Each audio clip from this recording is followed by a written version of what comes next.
boys and girls. It's time for a story. I've been saving this one because this week we're talking about plants, and Eric Carle has outdone himself. Now that we've made our own picture like Eric Carle does with collage and painted paper, I want you to notice this beautiful flower on the cover. Of course, you see his name because he always signs his work.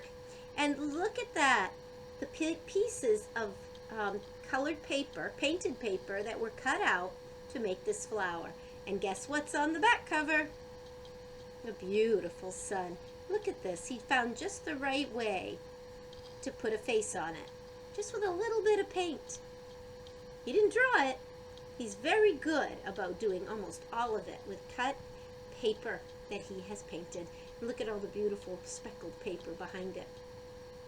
I hope you had fun with that project, and maybe you'll do another one. Are you ready? My book is falling apart, but I like it so much I read it every year. So bear with me if we have some trouble. This book is called, the title is, The Tiny Seed by Eric Carle.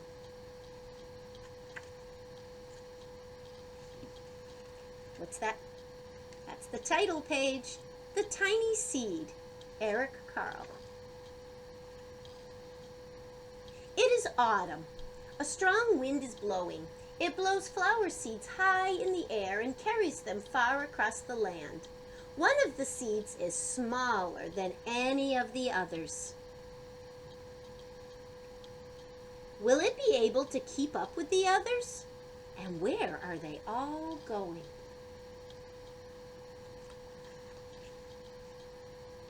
One of the seeds flies higher than the others.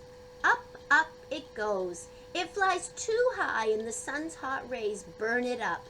But the tiny seed sails on with the others.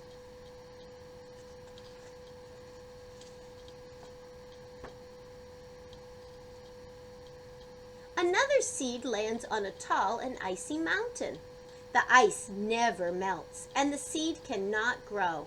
The rest of the seeds fly on, but the tiny seed does not go as fast as the others.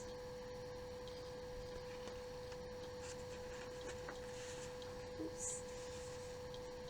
I need to do a repair on this one. Now they fly over the ocean. One seed falls into the water and drowns.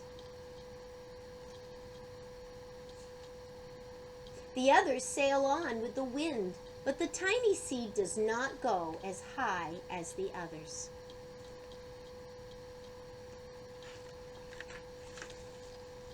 Oh, goodness me.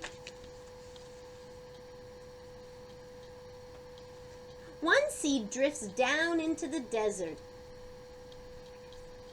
It is hot and dry, and the seed cannot grow. Now the tiny seed is flying very low, but the wind pushes it on with the others. Finally, the wind stops and the seeds fall gently down on the ground. A bird comes by and eats one seed. The tiny seed is not eaten. It is so small that the bird does not see it. Oh, teeny tiny.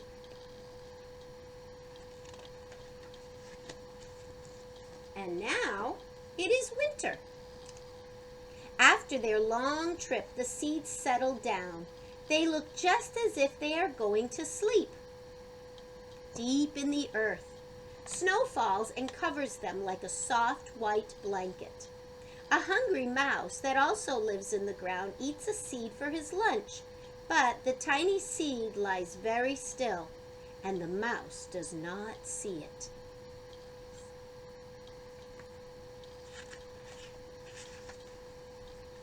Now, oops, sorry guys. Now it is spring. After a few months, the snow has melted.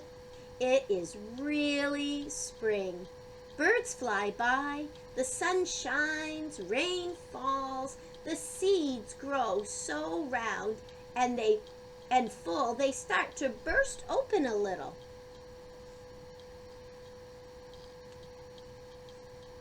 They are not seeds anymore.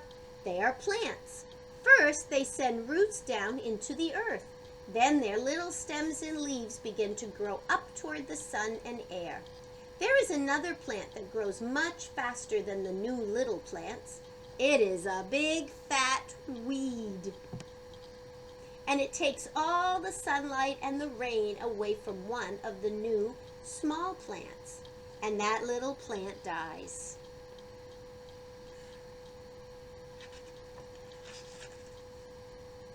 The warm weather also brings the children out to play. They too have been waiting for the sun in springtime. One child doesn't see the plants as he runs along and oh, he breaks one. Now it cannot grow anymore. The tiny plant that grew from the seed is growing fast. But its neighbor grows even faster. Before the tiny plant has 3 leaves, the other plant has 6. And look, a bud, and now even a flower. But what is happening? There are footsteps. Then a shadow looms over them. Then a hand reaches down and breaks the flower off. A boy has picked the flower to give to a friend.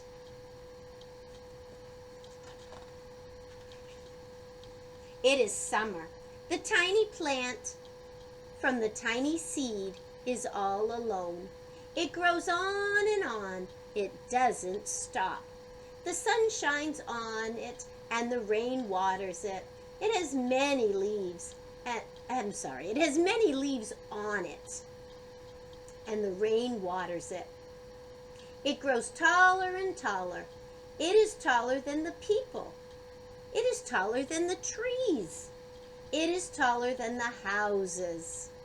And now a flower grows on it. People come from far and near to look at this flower. It is the tallest flower they have ever seen. It is a giant flower. All summer long, the birds and bees and butterflies come visiting. They have never seen such a big and beautiful flower. Now it is autumn again.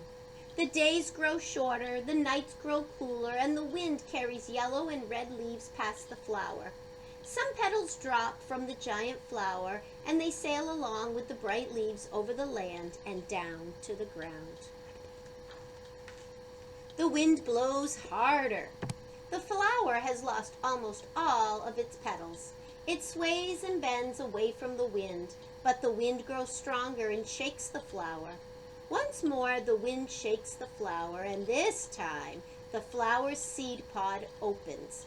Out come many tiny seeds that quickly sail far away on the wind.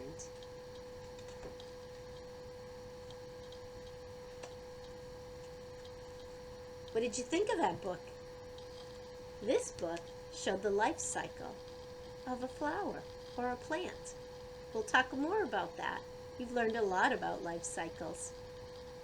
Does it remind you of the life cycle of the butterfly and the frog? They're all kind of the same and kind of different. Have a great day, boys and girls, and I'll see you tomorrow with another story.